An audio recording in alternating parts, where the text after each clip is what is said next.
Some new concept art from the upcoming Marvel Studios What If series for Disney Plus has now leaked online. And I feel like people are really sleeping on this series. Like, oh, it's an animated series, so it doesn't matter. Like, we don't care about that.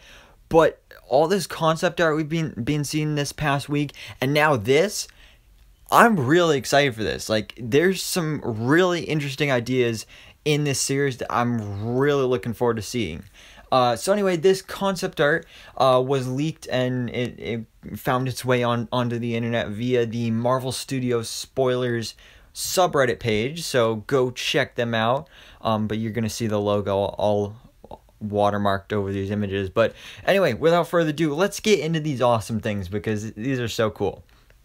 So first of all, here you got a picture of Gamora on the left, Loki on the right. Let's talk about Gamora first. So Gamora, it looks like she is wearing the Thanos armor that we saw Thanos wear in Avengers Endgame, along with his giant sword. So it looks like Gamora's story, or at least one of her stories in this series, will be what if she actually became the successor to Thanos and took over for Thanos when he, I don't know, I guess retired or something, and just took up the family business, I guess. So I think that's awesome because that's a huge change from her character in Guardians of the Galaxy, because, you know, she was still kind of like a bad guy at the beginning of that movie, but she made the decision to defy Ronan and defy her father and go off and join the Guardians.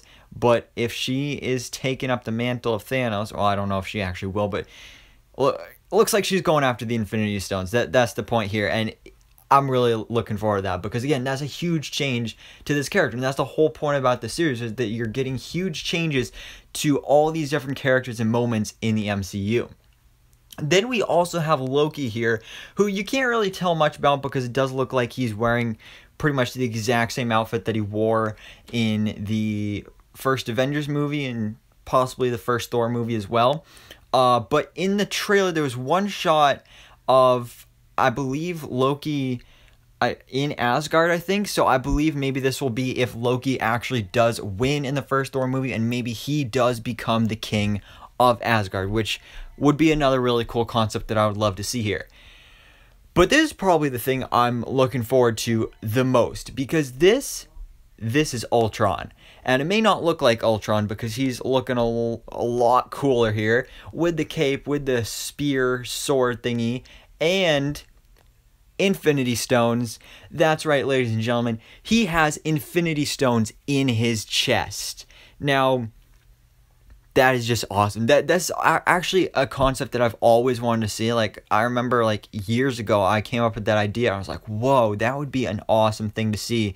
And obviously, I'd still love to see it in live action, but at least we're going to finally be getting to see it in some form here in this animated series. And it just makes so much sense because Ultron, he was kind of misunderstood. You know, he was taken out by the Avengers because he had some drastic plans that he was making, but he was trying to do it for the good of humanity. He was, if you think about it, he was probably trying to prepare the Earth for when Thanos would eventually come to Earth for the Infinity Stones. And who knows, maybe what if he actually did succeed in his plan, he did his whole thing with Sokovia and everything, and he won in Avengers Age of Ultron, then when Thanos comes to Earth, he wins, defeats him easily, and then he gets the Infinity Stones. I think that would just be awesome. And also, just to see Ultron back in the MCU is another awesome thing. I wonder if James Spader's coming back. I hope so, because he was great as Ultron. I mean, some people don't really care for that adaptation of the character, but you gotta admit, James Spader did great on the voice for the character. So I'm really excited for that. Then we also have one that's kind of more mysterious, but this is the Collector. We saw the Collector in the trailer. Benicio del Toro is returning to voice the character, but he's looking pretty buff here. Like, he got them big muscles. He got the six-pack. He's got the big fluffy coat and everything. So I'm not really sure what this would be, because I mean, obviously he's buff, but it can't just be like, what if the Collector was sexy? Like, it's got to be something more than that. So I'm not really sure what this could be, but if you have any ideas, definitely let me know in the comments below, because I do believe that this actually ties into the T'Challa as Star-Lord storyline, because we saw in the trailer that T'Challa Star-Lord went to the Collector's Museum. I believe he saw Howard the Duck, and the Collector was there, so I'm not sure if this is the same episode or a different one, but definitely let me know your theories in the comments below. Then, finally, we have one that a lot of people have been getting confused about, because as you can tell, this is the Hulkbuster, but who is inside the Hulkbuster? Some people thought it was Bruce Banner, some people thought it was Steve Rogers, some thought it was Doctor Strange. But no, this is Tony Stark Iron Man, because this is actually something that was reported on a while ago, because Jeff Goldblum, when he was talking about this series, he mentioned something about getting to work with Robert Downey Jr.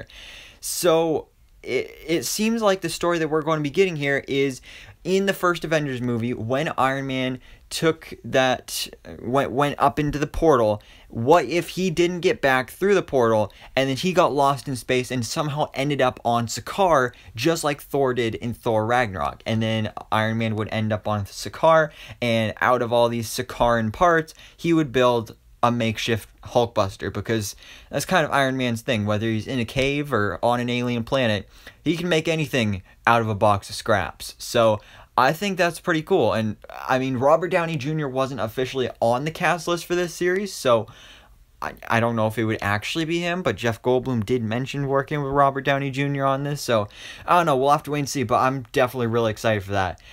So anyways, guys, what do you think about these new pieces of concept for the Marvel What If Disney Plus series? Do they get you more excited for this series? And what other storylines would you like to see explored in this series? So, thanks so much for watching. Please drop a like if you enjoyed this video, and hit the subscribe button so I can keep you up to date on everything that goes on in the Marvel life.